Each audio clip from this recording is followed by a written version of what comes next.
We are live at the New Jersey Libertarian Convention. I'm here with Patrick McKnight, opening remarks. Hey Nick, how you doing? Good, how you doing? Great. So here we are, we're live on one channel here, Awesome. Facebook Live. Awesome. We're live throughout the room. It'll be a great show today. It's going to be a lot of fun. My name's Rich Bowen. Membership dues are always higher in a presidential year because of what we want to do and how we want to carry on and carry on that momentum. We are looking to try and do a little more fundraising, be a little more aggressive. I, as chair, I don't really have any more power than you as a member. We are a member-run organization. So our membership is in charge and the board works for you. We are actually incorporated as a membership corporation without capital stock. So Jay is currently serving as our VP of membership, as well as wearing about 20 other hats to the party. This is his official one. Mr. Edgar, do you accept? I accept, but I would like to state if someone else does want to run against me, I'm willing to work under them, with them supervising me. I would like to recognize each candidate if they so choose to address the body. Taxation is theft. All right. It is my honor to nominate Peter Roman for governor. Thank you. I accept. Thank you very much. First looks, what is your feeling on being nominated? I'm honored, I am proud, and I really hope to do this party some good here. This year, our party is going to grow immensely.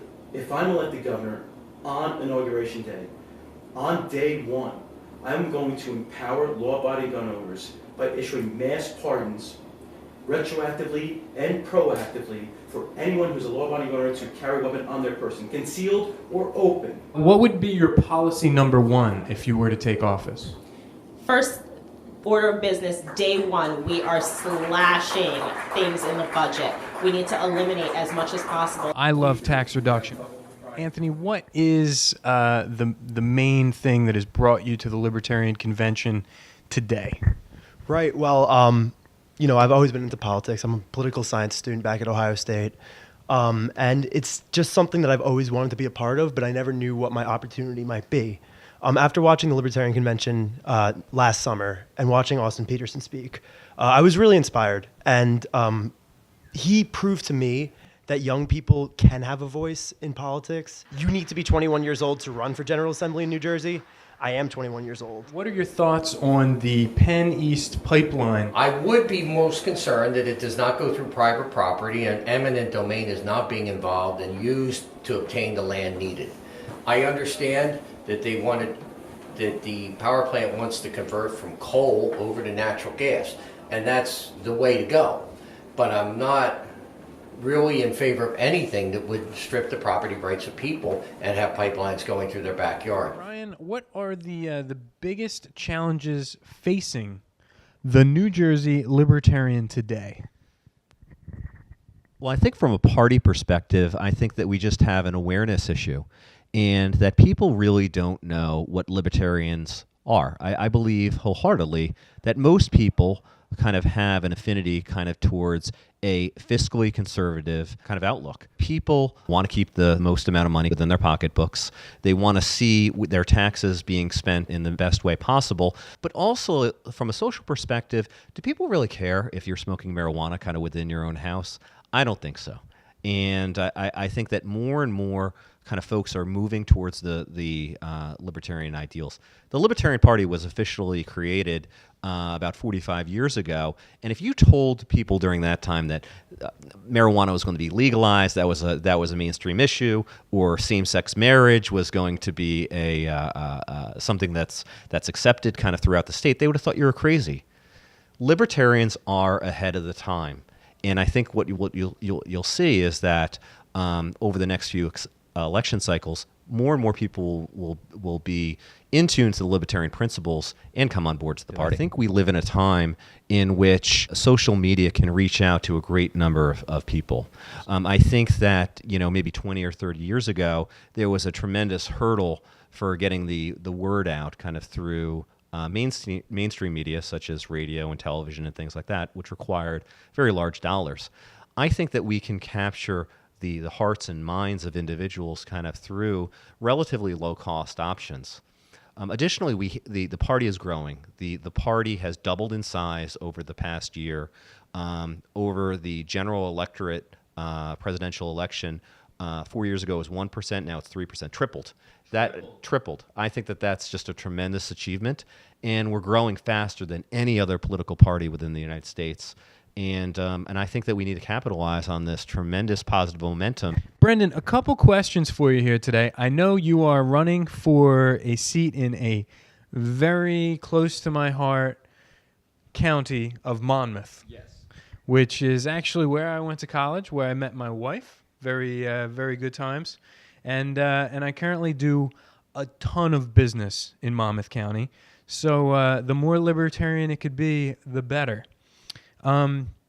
What are the biggest challenges, totally changing directions here, now that I've praised your county, what are the biggest challenges facing New Jersey libertarians, and what can be done to overcome these challenges, in your opinion? I think it's funny because the speaker outside is talking just about that thing, is I think we need to focus on not being so much contrarians as finding our common ground with Republicans, Democrats, Independents, whether you voted for Jill Stein, whether you want Bernie Sanders to be up there.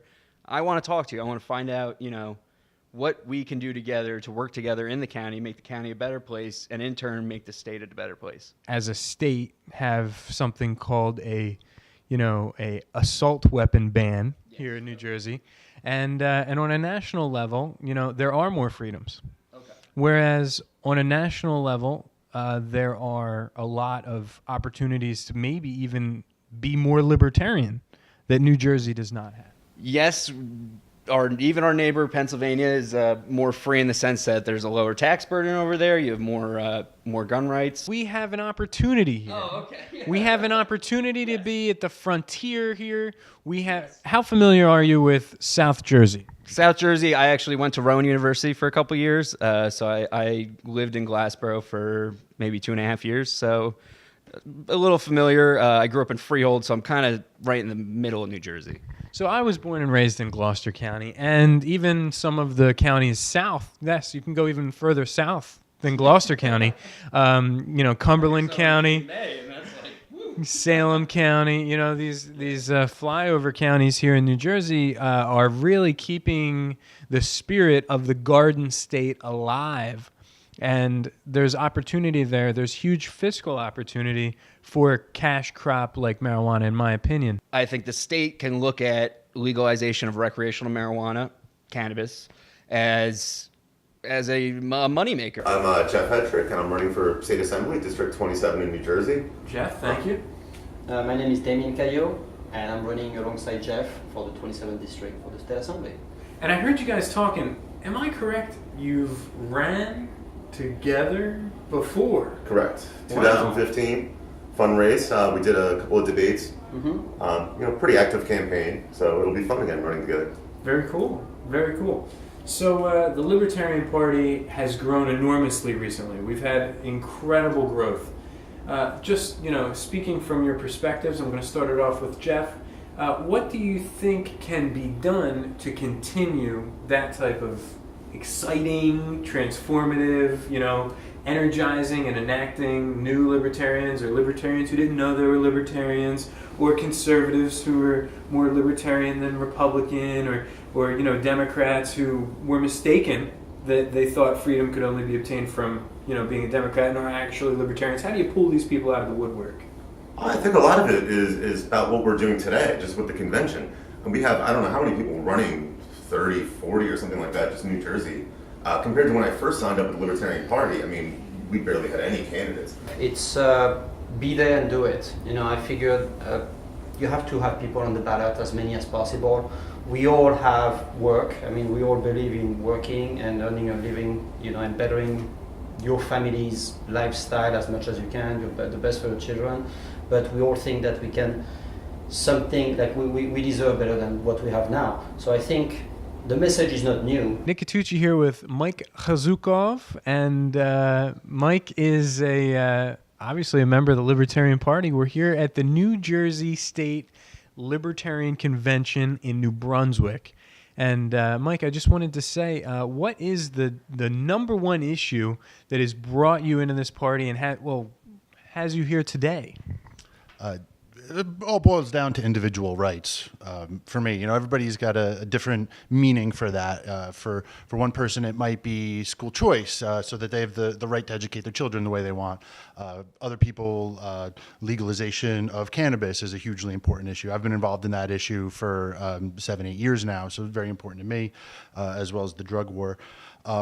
Individual personal property rights. Up in West Milford, we are one of the few towns that is solely encompassed by the Highlands Act. So a lot of the ways that people like to develop their property up there has been prohibited by that federal act. So if you take it with a sweeping brush, it comes down to the individual is the source of sovereignty. That's where government gets its just authority.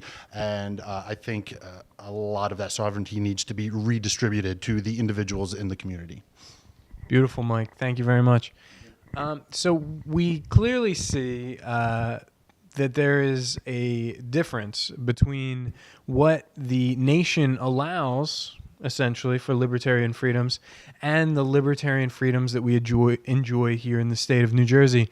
So what do you think, and what are you doing to bring that level of New Jersey libertarian freedom up at least to the national level? Okay, that's an excellent question. So, running is obviously the first thing. I'd like to get as many people involved in running as possible. Our country wasn't founded by politicians. Our country was founded by people who were passionate about their own freedom and would do anything that they could to preserve that. And so I am following their example as a citizen statesman, and I would definitely encourage anyone interested in doing that to do so, and definitely you can reach out to the Libertarian Party or myself, anyone in the party really, I'm sure would be more than happy to help with that, to raise the level of exposure that the Libertarian Party is getting. Nick Catucci here with Claudio Belusic. And Claudio, one question. What makes you think that the Libertarian way is the best way? I just think it's one of the only ways. There's so many ways to skin a cat, like they say, but it's literally the middle. And if you're too extreme to the right and too extreme to the left, it's like nothing gets done. But the people in the middle, you give a little to get a little. And that's what I like about the Libertarian Party. I'm also not the extreme right libertarian, no government, no this, no that, but get rid of the government waste. I'm good with government then. Claudio Belusic, not an anarchist, which I like. I like that. I think that it's time for the Libertarian Party, and if I've been a libertarian for 20 years, so it's time for people who understand libertarianism and understand the message to step up and run for office. And I heard the call, and here I am. He's running for freeholder. He's from Lebanon Township. Daniel, what is the single strongest reason for you showing up here today and sitting with me in this room? The single strongest reason I'm here is just to spread the word of liberty. I think it's so horribly needed in the state of New Jersey, especially Hunterdon County. It's something that we've lost. We have a Republican monopoly in Hunterdon County, and we've lost that liberty. I'd do something about the Port Authority, honestly. It is a vampire on the jugular vein of New Jersey, especially northern New Jersey. I love liberty. I love the idea that people should be able to make decisions about their own lives, and as long as they don't hurt anyone, they should have the right to succeed or fail on their own merits. I mean, I love the idea that people can create their own destiny, and that's what liberty is all about. It's about empowering human beings. Absolutely. We've seen huge growth in the Libertarian Party over the course of the last year, and it's been magnificent. What do you think is the number one thing that attributes to that, and how can we keep that momentum going forward? I think everyone loves freedom. I don't think there's anyone out there who is like, you know what, freedom, I'm not so sure about that, especially in America. So I don't think that's the issue. I think what's happening now is people are seeing that the public policy that we've had in place in this country for 50 years just doesn't work. And maybe it made more sense 50 years ago when demographics were different, when we had an economy that was growing at 4% and there weren't a lot of retirees. Maybe not. I don't know. But I know for sure that today it doesn't make sense. And if you want proof of that, look at New Jersey.